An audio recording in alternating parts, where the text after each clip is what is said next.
let's talk about yesterday. It's day 4 today, so I'll tell you a little bit about day 3 yesterday, which was September 1st.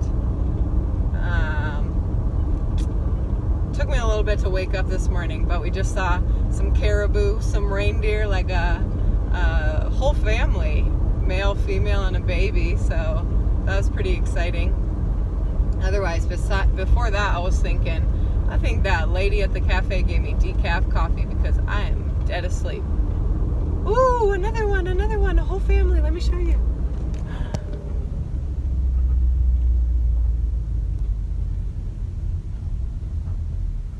Oh, the one jumped over the side. The other one doesn't know what to do.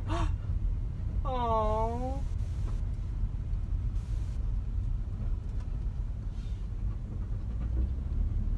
I hope you guys saw that. I hope I got that on video. Anyway, apparently, I like to just call them reindeer more affectionately.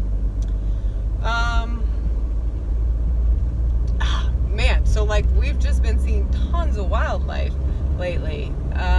We left Whitehorse yesterday on our way to British Columbia. We stayed in Liard Hot Springs. We were saying Liard, but then local told us it's Liard. Dang, I can't even remember. Plus with their Canadian accents. Oh my gosh, Canadian accents.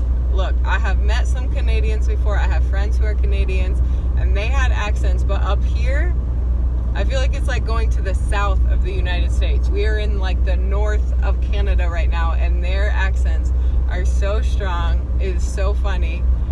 Nick keeps trying to impersonate them, and it comes out like Irish sounding, but it's just so funny. We were listening to people talk last night, and it's funny because we're in their territory, you know, so they're like, oh, you guys must be Americans. Like, you talk funny. Like, you have such funny accents, and it's so cool to, like, you know, how people's perspectives are so different. It's hilarious. But yeah, yesterday we woke up in Whitehorse. Wow, the days. It's like we do so much in a day, it's hard to keep track. We woke up in Whitehorse yesterday. That was where we were in our nice little cabin. We had the wood-burning stove going all night. Of course, we woke up and it was kind of cold because I was chilling with Mrs. and Mrs. Alaska, who were like hot going to bed, and I was like, I promise you it's gonna get cold, like the fire's gonna die. But they couldn't listen to me, so we had to let the fire die before going to bed, so it was rightfully freezing in the morning, and I'm not bitter about it at all. That's a lie. But woke up freezing, had to pee, run out to the outhouse. God, it had to have been like 35 degrees. And made some eggs, made some coffee. They had like a little drip coffee thing, so you know you had to warm up the water on the stove, and then filter it through, I mean, essentially just the way you do in Costa Rica. And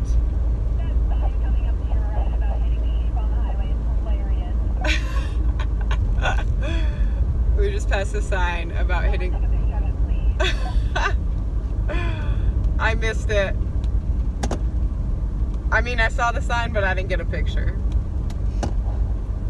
There's just a sign about hitting sheep on the highway. There's just been seeing tons of wildlife. We haven't seen any mountain goats or sheep or anything yet, but we've just started seeing a ton of signs for them, so we'll see. Yeah, so we left Whitehorse yesterday. Oh, so we were staying at this sled dog place. Like, that's the whole, like, thing of this ranch we were staying at. So, wake up, walking over. We're all, like, not dressed warm enough. It's, like, 40 degrees. And we just go visit, like, 150 Alaskan Huskies. They're, like, all over the place.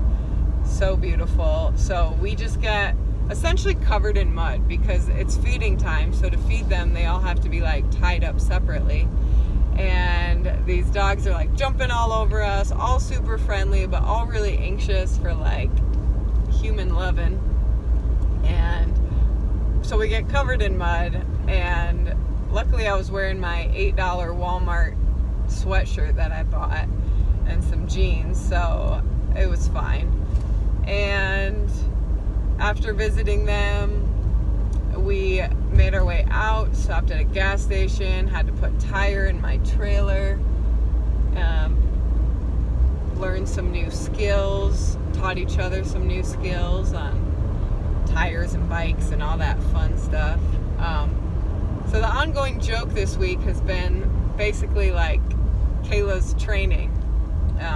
Welcome to Backroads, Kayla. Because essentially I got trained and then they whisked me off to Costa Rica, where I was staying in like amazing hotels. We don't do the driving, we don't have trailers, we definitely don't camp, and just all week we've been like discovering all these things that I like don't know, and that to them they've been doing all summer, and they're like, what do you even do, Kayla? And it's so funny, we're pulling into our campsite last night and I was like, guys, I don't think I've like legit camped in a tent in maybe since I was 8 years old. And Nick's only response is, welcome to Backroads, Kayla.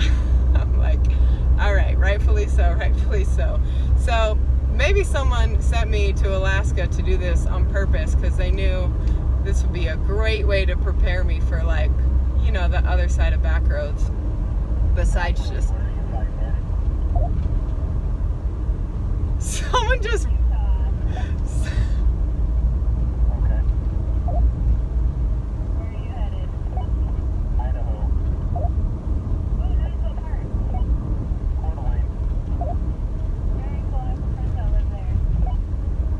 So my radio's going off right now. Someone just radioed into us, and they, you know, we look like a cult driving down the road. We got like 4 Backroads vans, 2 trailers, bikes on the top.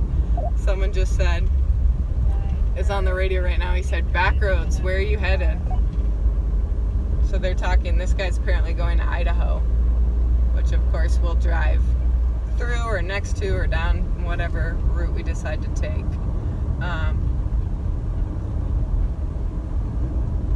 This is getting long. I'm getting bad at this. Maybe I need to start this one over. Nah, I just keep telling you about yesterday. Finally on the road, after a Tim Hortons stop, which, don't even ask me about it. It was stupid. Anyway, Tim Hortons, then we're finally off. It's 11 o'clock by this point. We have a about 8-hour drive to get to the Liard Hot Springs. And we're driving, we're kind of like leaving the beautiful like snowy mountains, and it's still like a beautiful drive. Leaves are changing colors, we still have mountains all around us covered in green trees, but it was just so funny the way my perspective has changed. Like a week ago, if I would have seen that, I would have been like in awe, but now I'm like, some more mountains, there's only trees on them, like nothing cool. And you know, kind of have to like slap yourself a little bit, be like, hello, it's all beautiful, enjoy it. And it really is. And so we like hit a welcome to British Columbia sign, and then all of a sudden we were like back in Yukon, and on the map you can see like the route we take. I don't know if I've said this yet, but we're like on the Alaska Highway right now. This is the route we're taking.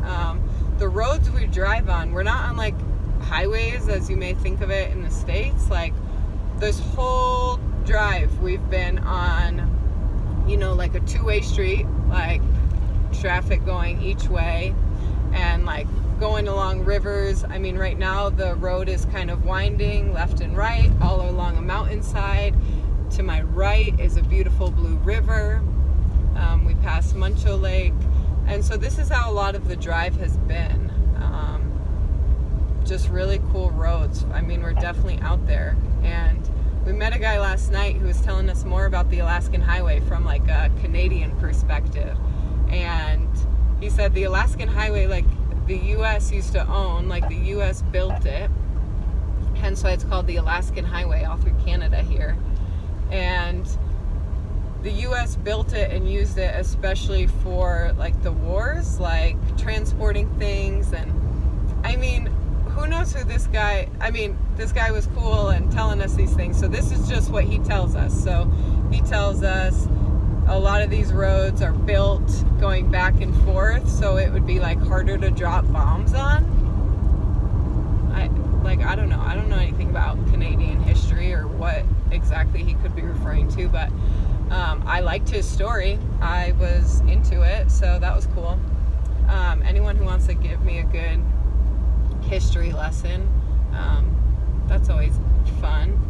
Speaking of history, Pearl Harbor, hello, who remembers that movie? I've been thinking about my boy Josh Hartnett a lot lately because I just used to love that movie. So I was telling, speaking of feeling old, I was telling my young friends about Pearl Harbor. They've never seen it. They've never seen Pearl Harbor. So we have plans for Utah now, big plans, movie night, watching Pearl Harbor, all 3 hours of it. You know, once we're back in civilization and have things like electricity and running water again. That'll be cool. But actually this has been so awesome. Like no connection to people, no phones. I mean, I'm clearly on my phone now. You got to use it in the car for like your music, your podcast, talking to yourself like I am now. But it's just so fun. Like, we're using maps, go figure. We're reading street signs. Ooh, more reindeer. Caribou. Oh, that is so cool. There's a mom and a baby. Okay, we're gonna pause this a sec because we've lost Nick behind us, and we're gonna watch these caribou.